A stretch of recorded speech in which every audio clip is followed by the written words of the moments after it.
কৃষ্ণ ভক্তি পদে দেবী সত্যবত নমো নমো।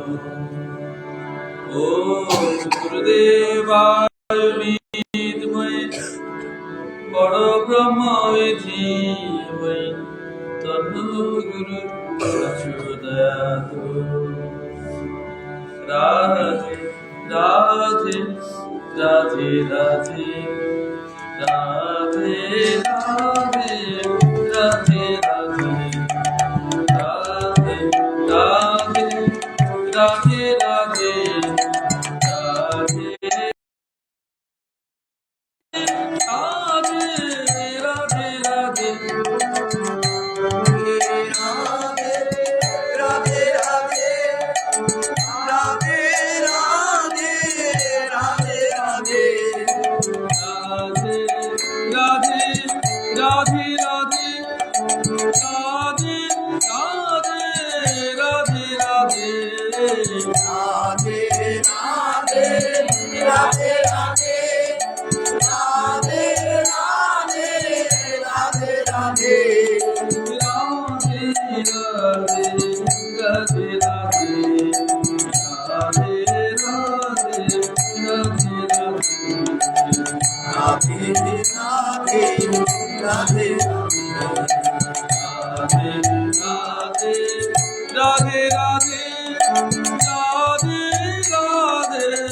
রাধে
শতাব্দী যোগের আজকে দ্বিতীয় দিন।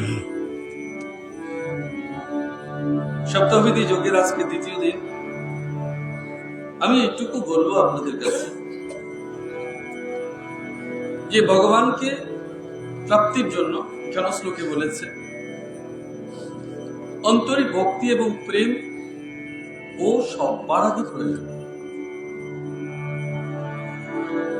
আমার গৌরব অনেক কথা বলেছে বলবার জন্য, কিন্তু আমি আপনাদেরকে শুধু এইটুকু বলবো, ভগবত প্রাপ্তির একমাত্র মার্গদর্শন যদি হয় তবে তোমার ভক্তি এবং প্রেম এটা জগতের কোথাও তুমি পাবে না। ও তোমার মনের মণিকূঠে বসে আছে। ওই ভাব না পুজোতে পাবে, না উপবাস করে পাবে, না ব্রতে পাবে, না স্থির পর্যটনে পাবে। তোমার অন্তরের মণিকূঠায় যে ভাব জমেছে ওই ভাব থেকে ভক্তি পুষ্প তোমার বেরিয়ে আসবে। ভাব থেকে ভক্তি পুষ্প বেরিয়ে আসবে। ওই ভাব ভক্তি পুষ্প হলে তোমার অন্তরাত্মা থেকে যে আহ্বান হবে গোবিন্দের প্রতি, সেই উদাস আহ্বান, অনন্ত জীবন তুমি তার জন্য অপেক্ষা করে আছো, সেই হবে তোমার প্রেম। তুমি পথ ছাড়নি। গোবিন্দ আসবে বলে তুমি সেই পথ ধরে বসে আছো। কবে থেকে চলে গেছো পথ ছেড়ে? না, ওই এক এক জন্ম করতে করতে মানব জন্ম পর্যন্ত এসে গেছে। এই গোবিন্দ তোমায় বসবো বলে, তোমায় ডাকবো বলে, তোমায় পাবো বলে, তোমায় গলে লাগাবো বলে, তোমার চরণ ধরবো বলে আমি জন্ম কাটতে কাটতে মানব জন্মে এসছি। প্রভু তুমি তবু এলে না, নাকি তুমি জন্মে জন্মে আমায় ফাঁকি দিয়েছ? এই জন্য তুমি আমায় ফাঁকি দিও বলেছ।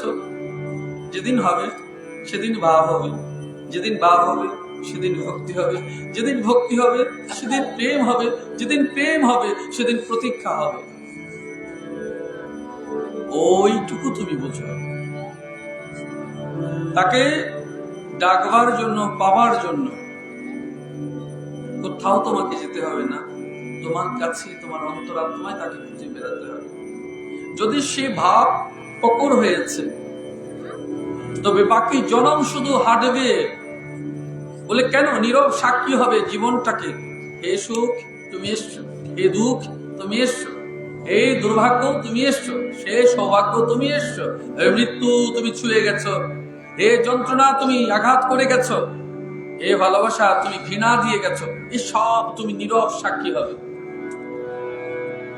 নীরব সাক্ষী হবে। যার ভালোবাসা পাওয়ার জন্য উদ্গ্রীব ছিল সে তোমায় ফেলেছে, ত্যাগ করেছে, ঘৃণা করেছে, তুমি সাক্ষী হলে। যার প্রেম পেয়েছো সেও সাক্ষী হলে। যে পুষ্পমালা তোমায় দিয়েছে সেও সাক্ষী হলে। যে অপমান করেছে তারও সাক্ষী হলে। বলে গোবিন্দ আমি এই সবের মধ্যে নেই, আমি সবে নেই। বলে কেন নেই? যখন খেতে দাওনি তবু তোমায় ডেকেছি, যখন খেতে দিয়েছ তখনও তোমায় ডাকছি, যখন ঘর দাওনি সবার জন্য, আশ্রয়ের জন্য, তখনও তোমায় ডেকেছি, আজ ঘর দিয়েছ এখনো তোমায় ডাকছি। জীবন যখন কিচ্ছু ছিল না তখনও তোমায় ডেকেছি, আর যখন তুমি ভরা সংসার করেছো তখনও তোমায় ডাকছি। কেন জানো? তুমি আমায় এই সব দিয়ে ভুলিয়ে রেখো না। যখন গোবিন্দ তোমায় এই সব দিচ্ছে গোবিন্দকে ভুলবার জন্য, অর্থ, প্রেম, ভালোবাসা, নানান উপহার দিয়ে তোমাকে ভুলিয়ে দেবে যে গোবিন্দকে ভুলে যাও। তুমিও ভুলো, হয়তো ভুলেছ, হয়তো ভুলে যাবে, কিন্তু মনে রাখবে খেলনা দিয়ে প্রবোধ দিয়ে গোবিন্দকে কিছুতেই ভুলবে না। রাধারানীর পথ, অনন্ত পথ ধরে তুমি বসবে, রাধারানীর স্বরূপ হয়ে বসবে, গোবিন্দের জন্য বসবে, সে মন প্রাণ নিয়ে বসবে, তার প্রতীক্ষা করবে। কোথায় তিনি, কার জন্য বসবে, কোন রাস্তা ধরে বসবে। মনে রাখবে, অন্তরাত্মায় এক অদ্ভুত রাস্তা আছে, অন্তরাত্মায় এক অদ্ভুত রাস্তা আছে, যাকে তুমি নিরন্তর তোমার প্রেম ফুল দিয়ে পথ বিছিয়ে রেখেছো। গোবিন্দ তুমি আসবে বলে আমি অনন্ত জীবন ধরে সেই আমার মনের বাগানে ফুল বিছিয়ে রেখেছি তোমার জন্য। তার জন্য করবে, প্রতীক্ষা করবে, শত আঘাতেও তুমি তাকে ছাড়বে না। ওই রকম দৃঢ় প্রতিজ্ঞ হবে যখন গুরুদেবকে বলবে, গুরুদেব আমার গোবিন্দ, তুমি তো আমার গোবিন্দ, সেই পূর্ণ ব্রহ্মের স্বরূপ তুমি কাছে কবে নিয়ে যাবে প্রভু? গুরুদেব কবে নিয়ে যাবে? তুমি তো মর্তের ভগবান, আমার জন্ম জন্মান্তরের ভগবান, সে অসীমের কাছে কবে নিয়ে যাবে? তোমায় সেদিন দৃঢ় নিশ্চয় করে বলবে, তোমার সাধন পরিপূর্ণ হলে স্বয়ং তিনি তোমার অন্তরাত্মায় দেখা দেবে। তখন তুমি নিজে থেকে উপলব্ধি করবে, সত্যকে জানবে। যেদিন সত্য জানবে সেদিন নিত্যকে উপলব্ধি করবে, জানবে তোমার এই শরীর কেউ ভালোবাসেনি, যারা ভালোবেসেছে মিথ্যে বলেছে। যদি ভালোবাসতো শ্মশানে নিয়ে কেন যেত? আর যাদের সঙ্গে গেছো তারা কেন প্রতীক্ষা করছে তোমার জন্য? তুমিও আসো, আমি তোমার জন্য অপেক্ষা করছি। তাহলে সেই একমাত্র তোমার জন্য প্রতীক্ষা করবে, তার জন্য তুমি অপেক্ষা করবে, এবং তুমিও তার কাছে যাবে, এবং গোবিন্দ তোমার সঙ্গে তোমাকে দর্শন দিয়ে যাবে। ততদিন পর্যন্ত অপেক্ষা করো। কি বলছে একটা শ্লোক বলছে,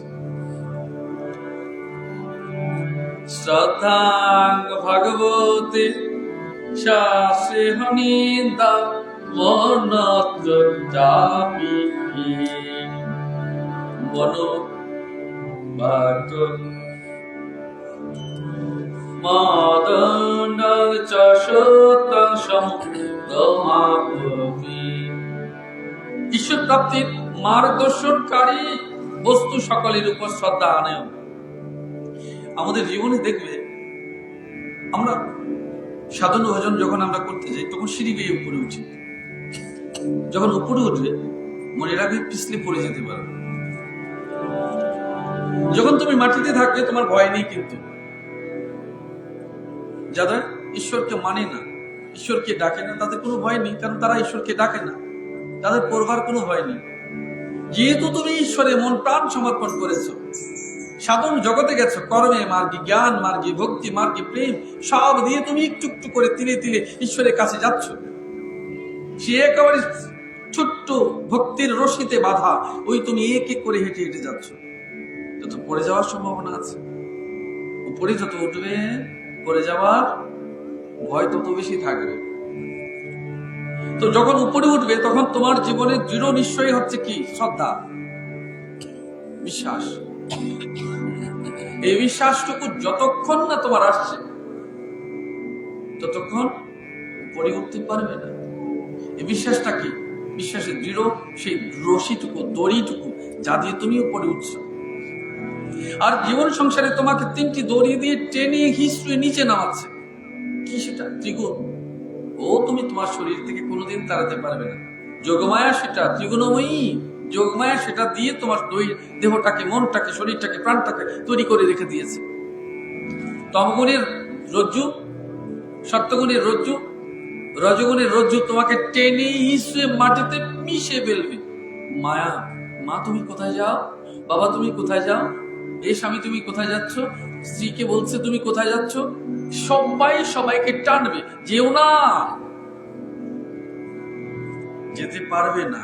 ও দড়ি তোমাকে টানবে। সাধন পথে যখন উপরের দিকে যাবে তোমার ইচ্ছা, মান, অপমান, ঘৃণা ওইগুলো এক এক করে অশ্বাহলার মতো তোমায় আঘাত করবে। ঘৃণা, নিন্দা, কলঙ্ক তোমাকে বর্ষা ফলার মতো আঘাত করবে। যত উপরে উঠবে তত মারবে, যত উপরে উঠবে তত মারবে। কি করবে তুমি? গুরু কবচ ধারণ করবে, গুরু কবচ ধারণ করবে। জানো ইন্দ্রকে মারবার আগে কি করেছে? ইন্দ্র কর্ণকে মারবার আগে কি করেছে? ওরা এক এক করে কর্ণের সব কবচ ছিনিয়ে নিয়ে গেছে। গুরু কবচ ছিনিয়ে নিয়ে গেলে মা সাধন ভজন আর হবে না, এখানেই চিটাই দাও। গুরু কবচ ছিনিয়ে নিয়ে গেলে সাধন ভজন এখানেই তোমার ইতি হয়ে যাবে। যেদিন থেকে জানবে গুরু তোমার অনাত্মীয়, বাকি সব তোমার আত্মীয়, সেদিন তোমার, ভাগবত বলছে আমি বলছি না, সেদিন থেকে তোমার সাধন ভজন ইতি হয়ে গেছে। শুনবে ভাগবতী বলেছে, আমি বলিনি মা, তোমরা পড়ে দেখো। বহু জন তোমরা আছো, ভগবানকে যখন কেউ ডাকতে চায়, ঈশ্বরের চরণে আসতে চায়, তোমরা মাছ খেতে পারবে না বলে, মাংস খেতে পারবে না বলে, ডিম খেতে পারবে না বলে, সুটকি খেতে পারবে না বলে, বলে না না গোবিন্দের নাম নিও না, খেতে পারবে না।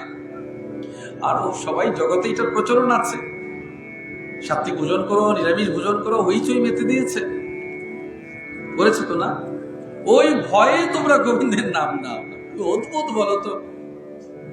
আমি বলি সব করো, যেদিন গোবিন্দ ছাড়াবে সেদিন ছাড়বে, আগে তো নাম না, ভগবানের চরণে আসো, বাকি সব আপনা আপনি যাবে না। আগে তোমরা খুব শুদ্ধ হয়ে যাবে, বাস জিহ্বার লালসা কি এমনিতে যায়।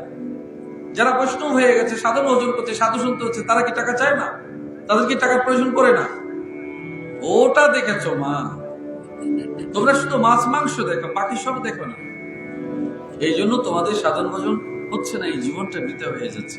ওইসব দেখবেন না, শুধু নিত্যানন্দ প্রভুর কথাটা মনে রেখে, নয়নে পড়িবে যারে, কৃষ্ণ মন্ত্র দিবে তারে, প্রেম কি বিলাও, প্রেম গ্রহণ করো। ওই কথার মধ্যে তো আমি কোথাও দেখি না আমিষ না নিরামিষ। ওইসব কেন মাথায় নিয়ে ঘুরো? কি করবো মা, আমি তো একা পারবো না সমাজ জীবনে। কি করবো বলো, কতজনের সঙ্গে লড়াই করবো? আগে তো তুমি গোবিন্দের নামে আসো, তারপর আপনা আপনি একদিন সব তোমার জীবন থেকে চলে যাবে। তুলসী কণ্ঠী যেদিন গলায় পড়বে, দেখবে সেদিন থেকে আস্তে আস্তে তোমার জীবন থেকে মিথ্যে, অসত্য এগুলো সব ধীরে ধীরে চলে যাবে। খুলে রাখলে তো ফিরে আসবে, ধারণ করলে ধৈর্য থাকবে। ধৈর্য না হলে মনে রাখবে তুলসী শুধু দেখানোর জন্য দিয়েছ। যদি ধৈর্য চলে যায় তবে মনে রাখবে তুলসী শুধু দেখানোর জন্য দিয়েছ। গলায় যে তুলসী আছে সে তোমার মনে নেই। তিলক দিয়েছ, মাটি চরণ ধুলি দিয়েছ, ধৈর্য ধরেছ, সর্বং সহা হয়েছ, তুমি ভুলে যাও কেন দিয়েছ, তবে আস্তে আস্তে দেখবে জীবন থেকে সব যাবে। শুধু তাই মনে রাখো, গোবিন্দের নাম করো, নিত্যানন্দ প্রভুর বাক্য শোনো, আর গোবিন্দের নাম কীর্তন করো, শ্রী চরণে আশ্রয় গ্রহণ করো, একদিন সব চলে যাবে। মা, আহারে নিরামিষ হয়ে কি করবে যদি ব্যবহার নিরামিষ না হয়? আহারে নিরামিষ করে কি করবে যদি আচরণে নিরামিষ তোমার না হয়? ঘৃণা ছেড়েছ, নিন্দা ছেড়েছ, কলঙ্ক রটানো ছেড়েছ, মিথ্যে বলা ছেড়েছ, তো নিরামিষ করো কেন? ওইসবে কি মানে আছে বলুন? যেদিন মন এবং মুখ দুটো এক হবে না, ওইসবের কোনো মানে হয় না। লোক দেখানোর কোনো প্রয়োজন নেই। গত একটা দিনে আমি বলেছি, আমরা রাম সেজেছি, সীতা সেজেছি, মহাপুরুষ পরম পুরুষ সেজেছি, সেজে কি হবে? বাড়িতে আবার পোশাক খুলে ফেলবে, বাচ্চারা আবার ঠিক আগের জায়গায় যাবে। ওই প্রদর্শনী টেবলোতে তোমরা দেখেছো, আমি বলেছি। কিন্তু আসল ঠিকানা ওই জায়গায়, পোশাক খুলে ফেলবে, তোমায় চিনবে না, তুমি কি? ও ধুতি পরে আছে, বিকেলে যদি গামছা পরে ঘুরে বসবে, বৈষ্ণব কি অবৈষ্ণব বুঝবে না। তাহলে কি করে জানবে ভেতরে হয়েছে কিনা, বিবেক ফুটেছে কিনা, বৈরাগ্য এসছে কিনা, জগৎ সম্বন্ধে তার অনিয়া এসছে কিনা? কিন্তু এই কথার তো এই নয় তুমি জগতে কর্ম ছেড়ে দাও, সংসারে কর্তব্য ছেড়ে দাও। অবশ্যই করবে। যে মানুষ ভগবান অর্জুনকে বারবার বলেছে কর্ম তোমাকে করতেই হবে, কর্ম তোমাকে করতে হবে। কোন কর্ম? সেবা ধর্ম, সেবা ধর্ম, সেবা কর্ম। সেটা তুমি নিশ্চিত জানো, স্বামীরূপী পিতারূপী, মাতারূপী, পুত্ররূপী যারা আছে তোমার সারাউন্ডিংস, যারা আছে তোমার আশপাশে, পরিবারে যারা আছে, ওই কর্তব্য ধর্ম অবশ্যই তুমি করবে। কিন্তু সেবা চলে আসে তোমার গোবিন্দে, তোমার গুরুতে। অচেনাকে যখন তুমি দেবে, অতিথিকে যখন তুমি দেবে, তুলসীকে যখন তুমি দেবে, গোমাতা গরুকে যখন তুমি দেবে, ওই সব যখন তুমি আস্তে আস্তে করবে, সেটা পর্যায়ে চলে যাবে সেবা। অসুস্থ বৃদ্ধ পিতা মাতা তাদের সেবা দেবে। সংসার জীবনে গুরুকে আমি বলেছি অনেকদিন, সংসার জীবনে গুরুকে, ভগবানকে, সচল ভগবানকে পিতা মাতা, আধ্যাত্মিক জীবনে সচল ভগবানকে তোমার গুরুদেব, পরমাত্মিক জীবনে ভগবান শ্রীহরি। এই তিনটি সত্য মুখ্যম মনে রাখবে, তারপর তোমার জীবনের আসল জয়যাত্রা শুরু। এই শরীর দিয়েছে, শক্তি দিয়েছে, ত্রিগুণ দিয়েছে সংসারে বেঁচে থেকে সংসারে কর্তব্য সাধন করবার জন্য, আর মনকে দিয়েছে গুরুতে অনন্য ভক্তি রাখবার জন্য, আর প্রেমকে দিয়েছে গুরুর দেওয়া প্রেম গোবিন্দের চরণে ঢালবার জন্য। বলে রাধে রাধে। এবার দেখো ঈশ্বর প্রাপ্তির মার্গদর্শনকারী শাস্ত্র সকলের উপর শ্রদ্ধা আনয়ন, যেটা আমি তোমায় বলছি, চিরচেতা মন, অনন্য ভক্তি তোমাকে একদিন তোমার জায়গায় পৌঁছে দেবে। তুমি কি বিশ্বাস করো তুমি রাধারানীর অংশ? তুমি কি বিশ্বাস করো তুমি গোবিন্দের অংশ? বিশ্বাস করো না, মনে হয় না আমি কি ভগবান হতে পারি? কেন জানো? আমাদের মানুষগুলো না, যারা তোমাদেরকে ধর্ম শেখালো, কর্তব্য শেখালো, ওরা বুঝিয়ে দিয়েছে আমি তো বৈষ্ণব নই, আমি তো সাধু নই, আমি তো সন্ত নই, আমি তো সংসারী মানুষ। ওরা যদি এইসব না বলে শুধু এইটুকু বলতো তুমি তো ভগবানের অংশ, তুমি তো পরমাত্মার অংশ, তুমি তো রাধারানীর অনন্য অংশ, রোজ যদি এই কথা বলতো, যদি তোমায় ছোট জাত বড় জাত উঁচু জাত নিচু জাত এইসব বিভেদ যদি না বলতো, বুঝতে পারবি না, ছুতে পারবি না, ধরতে পারবি না, প্রসাদ একসঙ্গে নেওয়া যাবে না, প্রসাদ বুঝি অবুঝি এইসব না বলতো, যদি পজিটিভ বলতো তুমি তো ভগবানের অনন্য ভক্ত, তুমি তো নিত্যানন্দ প্রভুর মার্গদর্শনকারী, তুমি তো চৈতন্য মহাপ্রভুর মার্গদর্শনকারী, তুমি যে অসাধারণ, তুমি সত্যি অনন্য, তুমি সত্যি অনন্য, এই যদি তোমাকে রোজ বলতো, তোমার মন অনেক বড় হয়ে যেত এবং ঈশ্বরের প্রতি সুদৃঢ় ভাবে তুমি যেতে পারতে। এবং এতগুলো মানুষ তুমি বলছে নিশ্চিত তুমি মহান হয়ে গেছো, নিশ্চিত তুমি মহৎ হয়ে গেছো। ও তো বলে না, ও তো বলে না, তবে নিশ্চিত আমি তো বলছি, তুমি তো শুনছো, হয়ে গেল।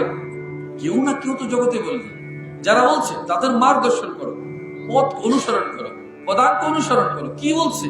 যারা তোমায় হীন করেছে, নিচু করেছে, ঘৃণা করেছে, বলবে তুমি ঘৃণা করবে না, তুমি হীন করবে না, তুমি বলবে আচ্ছা ভগবান আমি তো তোমায় ভালোবাসি, শুনেছি লোক ভগবান সবাইকে ভালোবাসে, আমার এই দেহ করেছো, এই জাত দিয়েছো, এই কুল দিয়েছো, এই মান দিয়েছো, সব দিয়েছো, সত্যি যদি তুমি আমায় ভালোবাসো আমার এই ঘৃণাবোধ কেন দিয়েছো?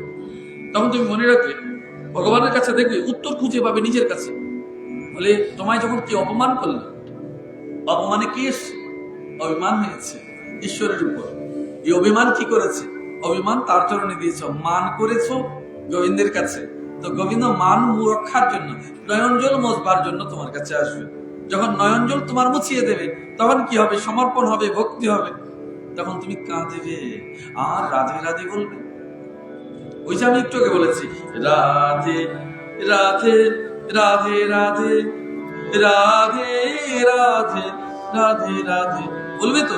তখন তুমি বলবে যে আমার মান রক্ষা করবার জন্য তুমি গোবিন্দ স্বয়ং এলে। আমি না ছোট জাত, আমি না নিচু জাত, আমি না অস্পৃশ্য, আমি না বৈষ্ণব নই, আমি না সাধু নই, আমি সাধারণ গৃহস্থ মানুষ, আমার লেখাপড়া নেই, আমি অজ্ঞানী, আমি কিচ্ছু জানি না, তবু তুমি এলে, তবু গুরু কৃপা করলো। গুরু কৃপা জ্ঞানী অজ্ঞানী বুঝে করে না, গুরু কৃপা ধনী অধনী হলে করে না, গরিব হলে করে না। ভগবান কৃপা করবার সময় তুমি ধনী না বিত্তশালী না কি সেটা দেখে করে না। ভগবান কৃপা করবো তোমার মনকে দেখি, তোমার প্রাণকে বিবেককে দেখে, তোমার কর্ম কর্তব্য সাধনের পথকে দেখে, তোমার সমর্পণের অবস্থান দেখে, তুমি কতটা সমর্পিত হয়েছ, কতটা ভক্তি উৎসর্গ করেছ, কতটা প্রেম দিয়ে ঈশ্বরকে ডেকেছ, ওটা দেখবে। ও অর্থ তোমার থাকবে না এই জন্মের পর, এই শরীর থাকবে না তোমার এই জন্মের পর, এই মান অপমান থাকবে না এই জন্মের পর, ওই সব মনের খেলা চলে যাবে এই জন্মে। থাকবে কি তোমার ভেতরের সেই পরমাত্মা, তিনি যা দিয়ে তুমি সংসার বিমোচনকারী এই ভগবানের নাম কীর্তন করবার জন্য একত্রিত হয়েছে, ভগবানের নাম জপ করছো। আমি অনেককে বলি না, মিথ্যে কেন এই সাজানো পরিবারের এতগুলো মানুষের সঙ্গে এতটা ওতপ্রোত হয়েছ যে ঈশ্বরকেই তুমি ভুলে যাচ্ছ। দেখো, তোমার কান্না হয় সব লোকের জন্য, কান্না হয় না তোমার কোনোদিন গোবিন্দের জন্য। কেউ হারিয়ে গেলে তোমার চোখে জল আসে, পাগল হয়ে যাও, কিন্তু তোমার জীবন থেকে এতদিন তোমার গুরুদেব নেই, এতদিন তোমার গোবিন্দ নেই, তোমার চোখে জল আসেনি, মনেও নেই তোমার। এই মনে না থাকার জন্য তুমি ঈশ্বরকে দায়ী করো না। ভগবান সব দিয়েছে, কিন্তু তোমাকে স্বতন্ত্র করে দিয়েছে। যে ভক্তি, প্রেম, শ্রদ্ধা, কর্ম, কর্তব্য এই সব তুমি স্বয়ং করবে, এই জন্য তোমাকে স্বতন্ত্র করে দিয়েছে, আলাদা করে দিয়েছে, পরিপূর্ণ করে দিয়েছে। তোমার বিবেক সম্পূর্ণ আলাদা, ও গোবিন্দ বলবে না। তোমার কর্ম, কর্তব্য ও গোবিন্দ বলবে না, তুমি করবে। এই জন্য কর্ম করবে, গোবিন্দ বলছেন ফল তোমাকে তিনিই দেবে কর্মানুসারে। এই কর্মটুকু তুমি করেছো কিনা এইটুকু নিশ্চিত জানো। কর্মের অন্তেও তুমি গোবিন্দকে পাবে, জ্ঞানের অন্তেও তুমি গোবিন্দকে পাবে, ভক্তির অন্তেও তুমি গোবিন্দকে পাবে, প্রেমের অন্তেও গোবিন্দকে পাবে। সবচেয়ে বুদ্ধিমানের কাজ কি মা? সমর্পণ করে দাও, তোমার বলে কিছু রইল না, সব গোবিন্দ। যেদিন তা করে, শুধু মুখে বললে চলবে না তো, তোমার জীবনকে সেই পথে নিতে হবে। মা, কখন তুমি সমর্পিত হও? যখন তোমার করবার কিছু থাকে না। করবার কিছু থাকে, এমন রোগ হয়েছে, এমন অবস্থা হয়েছে, কেউ দেখবে বাড়িঘর পুরি ছাই হয়ে গেছে, অ্যাক্সিডেন্টে সব গেছে, তার করবার কিছু থাকে। এমন বিপদ হয়েছে না, সর্বস্ব গেছে, লক্ষ লক্ষ টাকা চলে গেছে, কিছু থাকে না করবার। আর তখন বলছে আর কি করবো, সব গোবিন্দ জানে। যেদিন কিচ্ছু থাকে না সেদিন গোবিন্দ জানে, আর যেদিন অনেক থাকে সেদিন শুধু তুমি জানো। এই দ্বৈত ভাব মা তোমার জীবনকে ঈশ্বরের পথ থেকে অনেকটা চ্যুত করে ফেলেছে। ভগবান সব জানে, এই জন্য অর্জুনকেও গীতায় বারবার বলেছে তুমি কর্ম করো। অর্জুনকে কর্ম মার্গে বুঝিয়েছে, ভাগবতী উদ্ধবকে জ্ঞান মার্গে দিয়েছে, সবার শেষে প্রেমের জন্য গোপীদের কাছে পাঠিয়েছে। আমি তোমায় এটুকু বলবো, এই জীবনে জ্ঞান হলো কি হলো না জানি না, আমি জানতেও চাই না, কিন্তু শুধু এইটুকু জ্ঞান রাখো, তোমার গুরু ভক্তি যেন অনন্য হয়, সেবা ভক্তি যেন অনন্য হয়, এবং গোবিন্দের চরণে যেমন তোমার সমর্পণ একেবারে 100% সুনিশ্চিত হয়। মনে রাখবে, যদি ঈশ্বর তোমায় করেন, তবে জগতে আর কেউ তোমার কিচ্ছু করতে পারবে না। কে বলেছে? স্বয়ং গোবিন্দ বলেছে। কাকে বলেছে? কুবজাকে বলেছে। আমি যার হাত ধরেছি জগতে তার আর কোনো ভয়ের কারণ নেই। কে কি করতে পারে? এই জন্য তুমি গোবিন্দের হাত ধরেছো না গোবিন্দ তোমার হাত ধরেছে, এটা আগে বুঝো। মনে রাখবে, গোবিন্দই তোমার হাত ধরেছে, গোবিন্দের হাত তুমি ধরনি। বলি কেমন করে? যদি গোবিন্দের হাত তুমি ধরতে, আবার ছুটে যায়, ওই সংসারের টানে গোবিন্দের হাত ছুটে যাবে। আর যেদিন গোবিন্দ ধরবে সেদিন তোমার কৃষ্ণ ভক্তি, অনন্য ভক্তি লাভ হবে। রাধে রাধে।